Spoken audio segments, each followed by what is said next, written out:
13 de abril de 2025, Domingo de Ramos en la Pasión del Señor. Padre, perdónalos porque no saben lo que hacen. Todos los años, en este día, nuestras iglesias reciben más gente que habitualmente. Creo que para muchos es importante llevar su ramo, es decir, algunas ramitas de olivo u hojas de palma, que son bendecidas al tiempo que recordamos la entrada de Jesús en Jerusalén y comienza la Semana Santa. También, y no es nada menor, en el Domingo de Ramos leemos el relato de la Pasión del Señor. En un ciclo de 3 años se leen los evangelios conocidos como sinópticos, Mateo, Marcos y Lucas. En cambio, en el Viernes Santo siempre se lee el relato del Evangelio según San Juan. De esta forma, a lo largo de los años vamos conociendo estas diferentes narraciones. Los 4 evangelios nos cuentan básicamente lo mismo.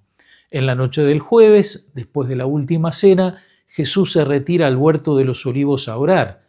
Allí es detenido por un grupo guiado por Judas, el discípulo que traicionó al Maestro. Los otros discípulos huyen. Jesús es interrogado por los sacerdotes. Pedro, que lo ha seguido, lo niega al verse en apuros. El viernes, Jesús es llevado ante Pilato, quien cede ante los gritos de la multitud y lo condena a morir en la cruz. Jesús es cargado con el madero, llega al Gólgota, es crucificado entre 2 ladrones, muere y es sepultado. Hasta aquí lo esencial. Pero los evangelios están muy lejos de ser tan solo una crónica de sucesos. Cada evangelista tiene su propia perspectiva, su propio ángulo desde el cual ver a Jesús y así, a través de diferentes énfasis o aún de diferentes elementos que cada uno introduce en el relato, van formando un retrato del Hijo de Dios.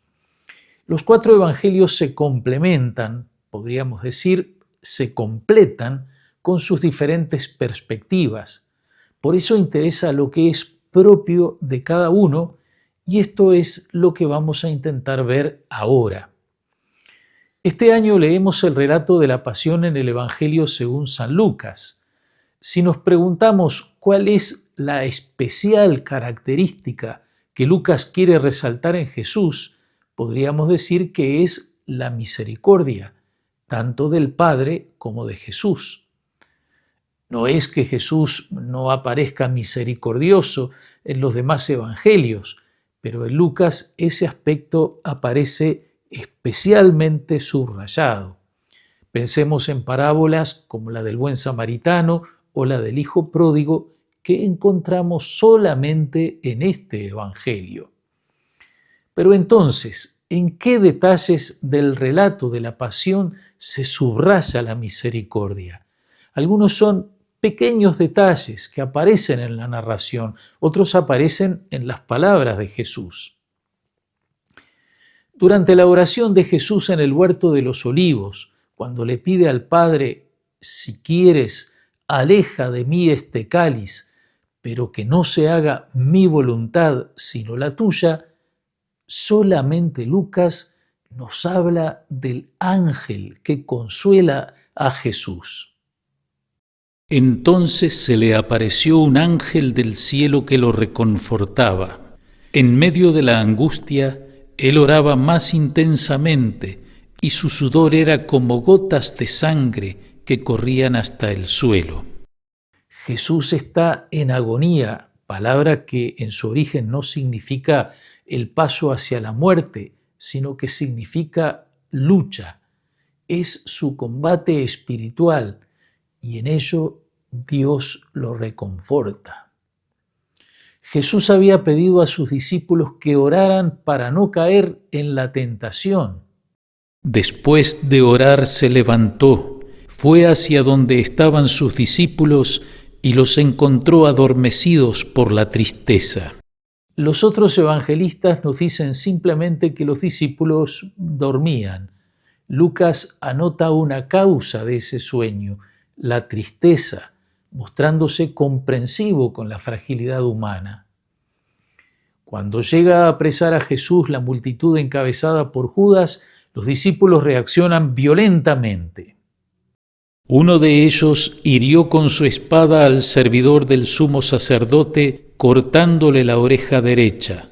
Pero Jesús dijo: «Dejen, ya está», y tocándole la oreja, lo sanó. Nuevamente es solo Lucas quien nos cuenta ese detalle. Jesús interviene, no solo frenando la violencia, sino compadeciéndose del herido y curándolo. Y llegamos al momento de la negación de Pedro. Los otros relatos nos muestran dos escenarios cercanos, pero sin comunicación entre sí. Jesús dentro de la casa del sumo sacerdote, Pedro afuera, en el patio, junto al fuego y a las personas que comienzan a inquirirle si acaso no era él también uno de los que estaba con Jesús. Aquí vemos otro detalle que solo anota Lucas, poniendo en comunicación los dos escenarios. Después de que Pedro niega a Jesús por tercera vez, cuando todavía estaba hablando, cantó el gallo. El Señor, dándose vuelta, miró a Pedro. Este recordó las palabras que el Señor le había dicho: «Hoy, antes que cante el gallo, me habrás negado 3 veces». Y saliendo afuera, lloró amargamente. Dicen los estudiosos que el verbo que utiliza Lucas y que nosotros traducimos como mirar tiene otra profundidad. Expresa un mirar penetrante. Jesús ve el corazón del discípulo, comprende su debilidad, sabe que Pedro lo ama y desea seguir siéndole fiel. Su mirada toca profundamente el corazón de Pedro y lo lleva a llorar arrepentido. Cada uno de estos detalles son como pequeñas flores que podemos ir recogiendo para formar un ramillete de signos de misericordia, pero nos faltan todavía los dos momentos en que la misericordia de Jesús alcanza su punto más alto. Cuando llegaron al lugar llamado del cráneo, lo crucificaron junto con los malhechores, uno a su derecha y el otro a su izquierda. Jesús decía: «Padre, perdónalos, porque no saben lo que hacen». Estas palabras son las que todo discípulo debe tener presente cuando le toque soportar injusticias, persecuciones. Jesús predicó el amor a los enemigos, que no es actuar como si no pasara nada, fingir que no hemos sido lastimados por ellos, sino que es el deseo de que se arrepientan y se conviertan, que lleguen a participar de la salvación de Dios. Aquí Jesús, en el momento más dramático, pone en práctica lo que ha predicado. San Esteban, primer mártir, hará lo mismo, siguiendo a Jesús, rogando por quienes le están dando muerte. Poniéndose de rodillas, exclamó en alta voz: «Señor, no les tengas en cuenta este pecado». Y al decir esto, expiró. Ya en la cruz, por 3 veces a Jesús le van a decir: «Sálvate a ti mismo». Lo hacen los jefes del pueblo, los soldados y uno de los ladrones. Frente a esas voces, a través de las cuales habla el tentador, se levanta la del tercer crucificado. Pero el otro lo increpaba diciéndole: «¿No tienes temor de Dios, tú que sufres la misma pena que Él? Nosotros la sufrimos justamente porque pagamos nuestras culpas, pero Él no ha hecho nada malo». Y decía: «Jesús, acuérdate de mí cuando vengas a establecer tu reino». Él le respondió: «Yo te aseguro que hoy estarás conmigo en el paraíso».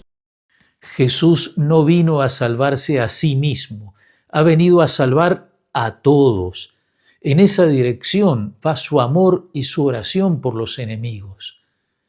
Pero aquí hay alguien que ha creído en Él, que pronuncia su nombre, y para Él es la más maravillosa promesa del amor de Dios. Hoy estarás conmigo en el paraíso. Desde la cruz, Jesús mira nuestro corazón.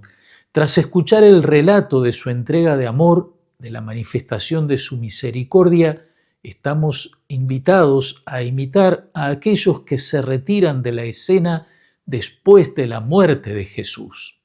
La multitud que se había reunido para contemplar el espectáculo, al ver lo sucedido, regresaba golpeándose el pecho. Con ese sentimiento, recojamos las palabras que aparecen en el diario de Santa Faustina Kowalska a partir de su visión de Jesús misericordioso.